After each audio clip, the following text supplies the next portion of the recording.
It began as an innocent remark that came from a lover's quarrel, turned into a legendary song that has likely been requested at about every live rock show ever since that time.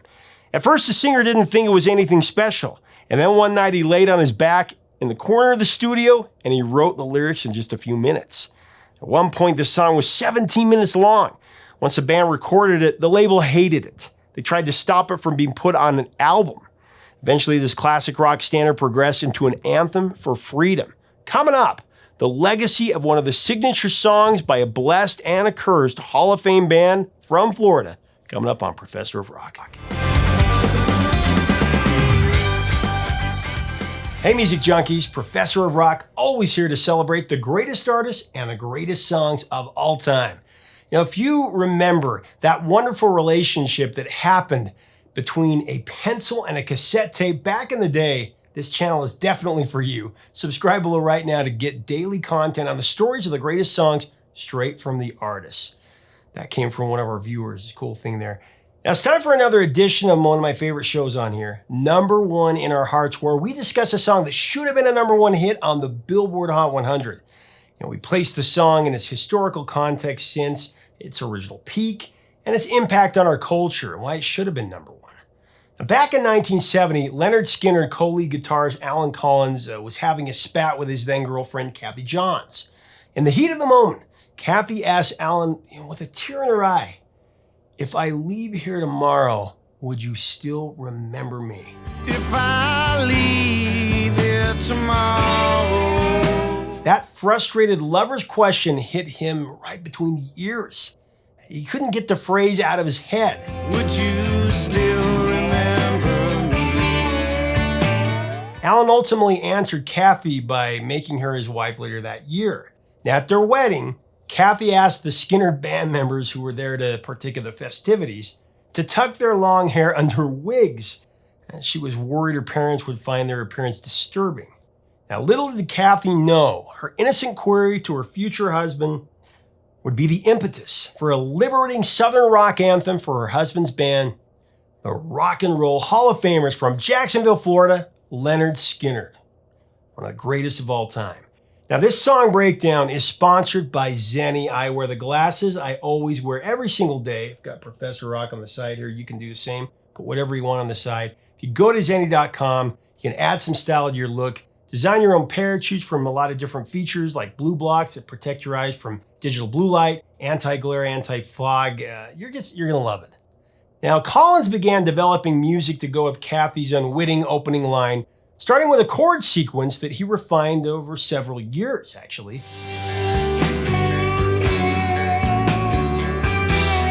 While the band was rehearsing with new material for their debut LP pronounced Lynyrd Skynyrd, Alan began playing his rough music track for the other members to hear. Skynyrd frontman Ronnie Van Zant, he liked what Collins was playing, including the opening sentence, but he had a difficult time writing additional lyrics. He told Alan that he'd sketched too many chord changes, is what he felt. As Gary Rosington recalled, Ronnie just didn't get it at first. Collins and Rosington, continued to play the music of the yet unnamed track together, something they did since the very beginning of their friendship.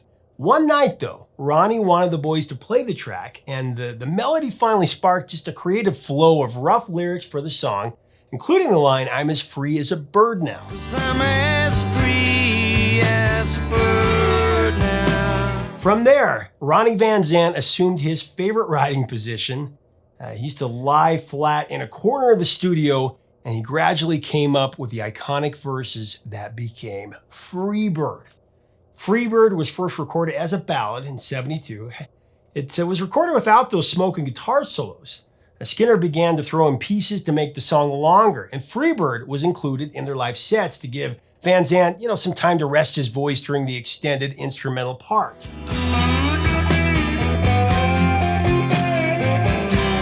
Get this, the time code for Freebird grew to a super epic length of 17 minutes as the band kept jamming.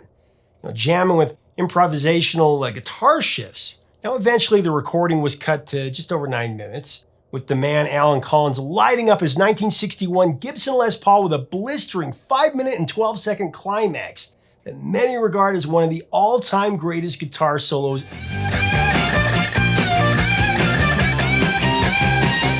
Collins' solo on Freebird follows a very simple rhythm pattern of 4x4x4, meaning that a different way of playing the 3-chord jam is played 4 times before moving on to the next rhythm technique.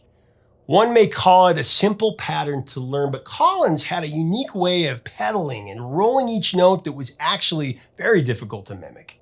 That's a big reason why the guitar work in Freebird is just so extraordinary.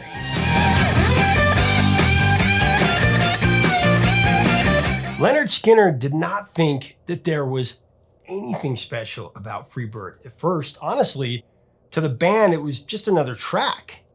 It's amazing how that is. It seems to be a recurring theme with many legendary recordings of the rock and roll era. We just talked about it with Thin Lizzy a couple weeks ago, where an artist or a band is shocked by the eventual success of one of their biggest hits. It's the same story here with Freebird. Skynyrd's label, MCA Records, didn't want the song on the album. Frankly, the band was indifferent. They thought the song was way too long to be a single anyway. It's funny, they didn't think it'd be a single. Man. Lynyrd Skynyrd's definitive sound in the early to mid-70s was built around that 3-guitar armada of Allen Collins, Gary Rossington, and Ed King. But producer Al Kooper had a strong impulse that rather than launch Freebird by a predictable guitar lick, the song should open with an organ intro.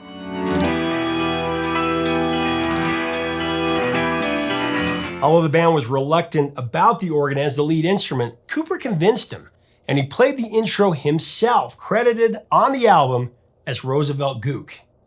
Roosevelt Gook was the alias that Kooper used when he didn't want to be credited for a performance on a certain recording.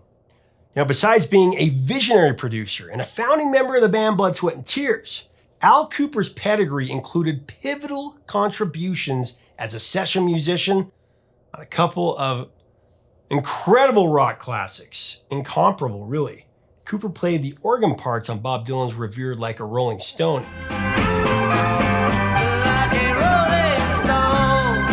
And the piano and French horn on You Can't Always Get What You Want by the Rolling Stones. And you can't always get what you want. Wow. Cooper's organ overture, performed under his Roosevelt Gook pseudonym, invoked a cosmic spirituality to Freebird that brilliantly set up Gary Rossington's delayed slide guitar riff. Now, the slide guitar riff was another huge assist from Kooper, who helped Rossington develop that pensive wandering effect that began at 35 seconds into the song's prelude.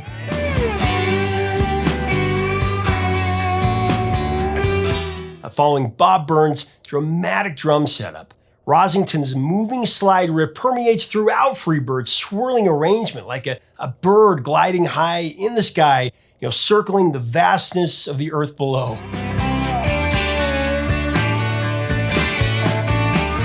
Another key component of Freebird's unfettered power is the piano section created by the great Billy Powell.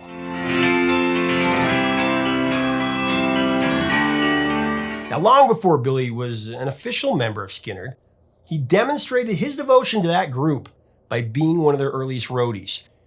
Now, the boys had no idea that Billy was a classically trained pianist. He had studied music theory at Jacksonville's community college. They weren't aware of that.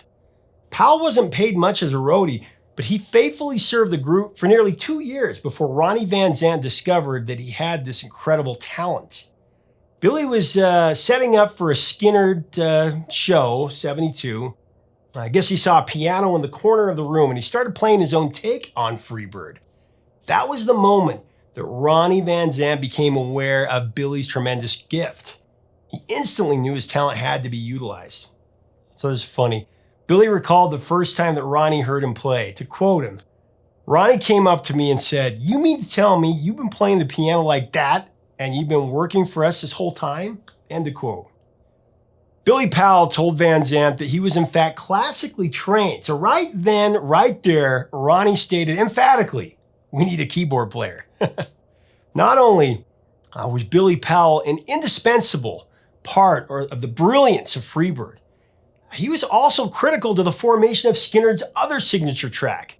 They had 2 signature tracks, of course, Sweet Home Alabama, with that iconic ragtime piano riff.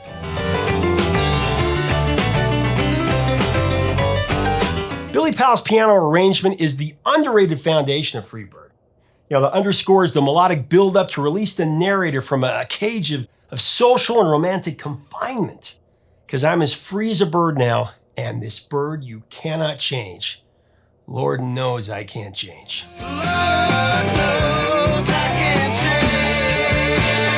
As the artist that penned most of the songs, Ronnie Van Zant put the full meaning of Freebird into universal perspective. He said about it, "The song is about what it means to be free and that a bird can fly wherever it wants to go." Ronnie further stated that he believes everyone wants to be free, and that's what this country is all about. Freebird really took off nationally during Lynyrd Skynyrd's breakout tour as the opening act for The Who in the summer of 1973. Can you imagine that? The Who and Lynyrd Skynyrd together. At their peak, really. It was a huge opportunity that Al Kooper had arranged by using his close relationship with Pete Townsend. Land Skynyrd that coveted slot. Freebird soon became a favorite among the large crowds that Skynyrd played in front of on their tour supporting The Who, just like it was in the clubs that they performed in prior to that massive tour. The audience just really connected emotionally to the attitude of Freebird, and they were just riveted by the intensity of the song's incredible guitar crescendo.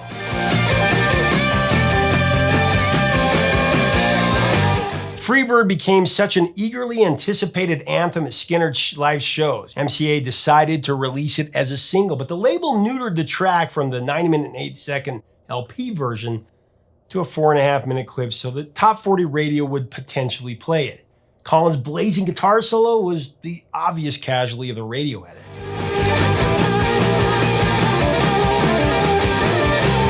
The 9-minute version is the only way to listen to this song, mind you. Now, ascending to number 19 in 1974, Freebird ended up as the third highest charting single for Lynyrd Skynyrd, behind Sweet Home Alabama, that peaked at number 8. Talked about that before. And What's Your Name, that went to number 13 on the Billboard Hot 100.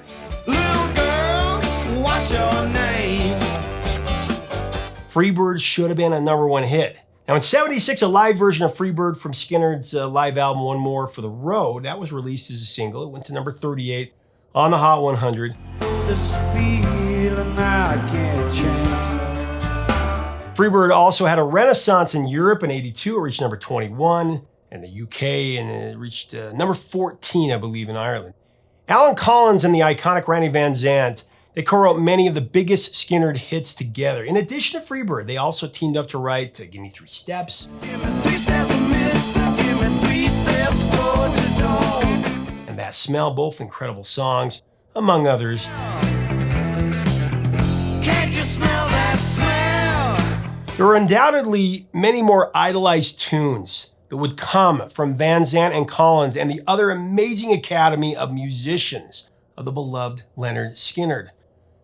However, one of the darkest and most infamous days of the rock and roll era changed the trajectory of that legacy.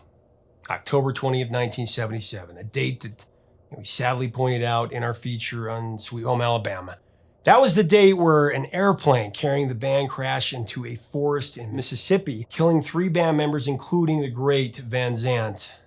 Collins was seriously injured in the accident, suffering 2 broken vertebrae in his neck and severe damage to his right arm. Now, doctors recommended amputation, but Collins' dad refused to allow it, and Alan eventually recovered miraculously. The band members that survived that horrific plane crash, though, they may have lived, but after that disaster, each member battled with what seemed to be a curse that was determined to take their lives in the form of some other tragedy. Gary Rosington, Alan Collins, and bassist Leon Wilkeson formed the Rosington Collins Band in '79. That was after the initial breakup of Lynyrd Skynyrd that followed the plane crash. And catastrophe struck again, just as the Rosington Collins Band was gaining traction. In 1980, during the first days of the group's debut concert tour, Collins' wife, Kathy, whose words inspired the creation of Freebird, who we spoke of earlier, she suddenly died of a hemorrhage during the miscarriage of their 3rd child. Kathy's death forced the tour's cancellation with the lingering trauma of losing his friends in the plane crash in 1977. And Kathy's passing, that devastated Collins. On January 29th, 1986, Collins was driving his new black Ford Thunderbird, when he was involved in a car accident that claimed the life of his girlfriend, Deborah Jean Watts. It also paralyzed the guitarist from the waist down with limited use of his arms and his hands. Collins pleaded no contest to vehicular manslaughter as well as driving under the influence of alcohol, and he would never play guitar on stage again. Alan Collins died in 1990 from chronic pneumonia, a complication of the paralysis. He's buried beside Kathy in Jacksonville, Florida. Rest in peace. Between the release of Skynyrd's debut LP in 1973 and 1976, the band added more parts to their live renditions of Freebird. When Ed King was still with the band, he would perform a short solo that followed Rosington's second slide solo. After King's departure, Billy Powell filled in that section with a keyboard solo, really masterful. Collins also changed his rousing solo. He had added some embellishments to the original, such as adding a second build-up to the outro. Ronnie Van Zant mixed up the live performances of Freebird as well, with his compelling brand of showmanship. He used to dedicate the song to Skynyrd's Jacksonville buddies, Duane Allman and Barry Oakley from the Allman Brothers, after they both died in separate motorcycle accidents that were a year and unbelievably only 3 blocks apart. Ronnie and his bandmates loved Duane and Barry. The two were tremendous influences on Lynyrd Skynyrd and their music. Ronnie would grab his microphone on stage and explain to the enthusiastic crowds that Duane and Barry were Freebirds and that the song is for them tonight. Freebird, of course, generated kinship among the Southern rock brethren. It was as if the song was created by Lynyrd Skynyrd for every band out there to share and play along to. Here's a very cool example of that special bond. On one evening during a Lynyrd Skynyrd Marshall Tucker band tour in the mid-70s, Van Zant fell off the stage early in Skynyrd's live set and he was rushed to the hospital. Doug Gray, the lead singer from Marshall Tucker, and the late Caldwell brothers from MTV, Toy and Tommy, joined Skynyrd on stage to essentially save their entire set. Gray, who knew the lyrics to every Skynyrd song, took over lead vocals, including a very emotional performance of Freebird. It was just a heartwarming demonstration of the reverence other bands had or have for Freebird, and the deep love and respect that they all had for each other. Just a tremendous camaraderie. Freebird is one of the most enduring hits, no doubt about it. And since its release in 1974, it's evolved into a full-on pop culture phenomenon, with members of a live concert audience, regardless of musical genre. We've all been to a concert where somebody in the crowd shouts out, play Freebird in between the songs. The request is shouted out in hilarity, even at Skynyrd concerts, and it's yelled out by concertgoers of all ages. It's just one of those songs that everybody, and I mean everybody, seems to know. And its appeal has only increased during the digital age. As of 2020, more than 2.5 million digital downloads have been sold of Freebird. I said sold, not streamed, sold. Freebird has been included in so many GOAT lists, greatest of all time. We can't even list them here. The song's enormous popularity is also evidenced by its placement on TV and movies. It's been in episodes of Family Guy, Supernatural, My Name is Earl, Buffy the Vampire Slayer, That 70s Show. It's been used in The Simpsons and Freaks and Geeks. If I leave here tomorrow. And on the big screen, it's been used in The Council, Speed Racer, The Devil's Rejects, California, and Rush. And one of my personal favorites is the way it was used for that jarring scene with a character played by Robin Wright in Forrest Gump. Incredible.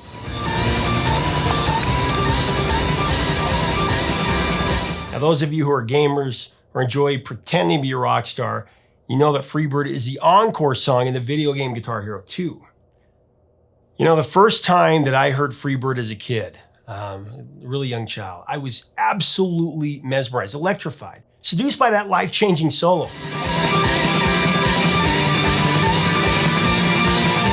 Now, my dad had the 8-track, he played it all the time, but the exciting moment for me was the first time that I heard it on CD, when that was a new technology. I heard it on a stereo that we had new speakers, to test them out, and I remember just lying down and just closing my eyes and being completely engulfed by the magic of this legendary band and this legendary song. I'll never forget it. By the way, the top 3 songs on the Billboard Hot 100 the week that Freebird peaked at number 19. Number 3 was Mandy by Barry Manilow.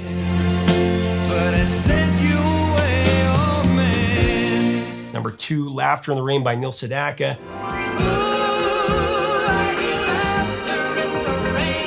And Please Mr. Postman by the Carpenters was at number 1. I've been standing here waiting, Mr. Postman, so... Now, no disrespect to the Carpenters, but Please Mr. Postman has been covered too many times to even mention. Decades later, Freebird is still flying high. From all of us, Professor of Rock community, gotta thank Ronnie Van Zant, Alan Collins, Ed Keane, Billy Powell, Bob Burns, Gary Rossington, and Al Kooper for unleashing a panoramic spirit of freedom in all of us with the liberating Southern rock classic, Freebird.